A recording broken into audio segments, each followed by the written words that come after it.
But first, let's go back to where it all began. Pete Gallivan introduces us to the pioneers of Buffalo's Black history. America, it is to thee, thou boasted land of liberty.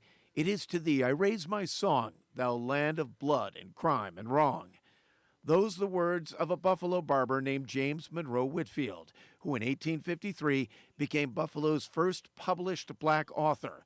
His poem, America, took the nation to task over the issue of slavery. Just a few years before that, another Queen City barber was bringing his anti-slavery message to the stage. In 1845, David Paul Brown's production took the stage at the old Eagle Street Theater, making Brown our first black playwright. Yes, a number of African Americans wrote their own history, breaking Buffalo's color barrier. Well, I think it takes kind of a pioneering spirit to, to go out and not conquer necessarily, but to overcome barriers and obstacles.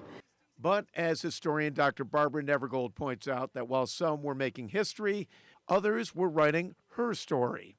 One such groundbreaking woman was Eva Bateman Knowles, who in 1936 became the first African-American woman to be trained in Buffalo as a nurse. In fact, a number of years ago in an interview, Ms. Knowles told Two on Your Side how it all came to be. I applied on a dare, and the hospital was Buffalo City Hospital, which today is ECMC. Now, she knew at that point in time that black women's career choices were very limited, and that very often, in looking at her parents and her mother in particular, that black women had to look forward to jobs in housekeeping, cooking. And she didn't want those kinds of jobs. She wanted to have something else different. She knew, being a very bright woman, that there were other things that she could do. And so she decided she'd take the dare and she'd go and apply, and she did. She got in. And boy, did she make the most of that opportunity. She became a registered nurse, then a nursing educator, and ultimately director of nursing at Buffalo's world-renowned Roswell Park. Did she look at herself as a pioneer? I think she probably did, and the reason I say that is that she kept every single piece of correspondence, of certificates that she earned from high school. She was really involved in the Red Cross, and she was involved all her life.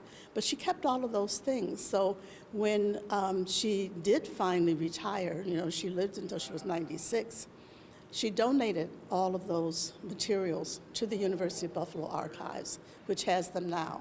So she had a sense of her own history and what she wanted to leave to make sure that people didn't forget her. She also became an author, celebrating other notable black Buffalonians, from Aretha Franklin, who lived here until she was 8 and even sang in the choir at Friendship Baptist Church, to jazz great Grover Washington Jr.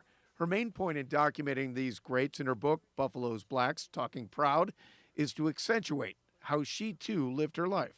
Go to school, finish school, look for other jobs to do, and if you qualified for something, do it. The words that echo through the actions of Eva Knowles and so many others that fought so hard for equal opportunities.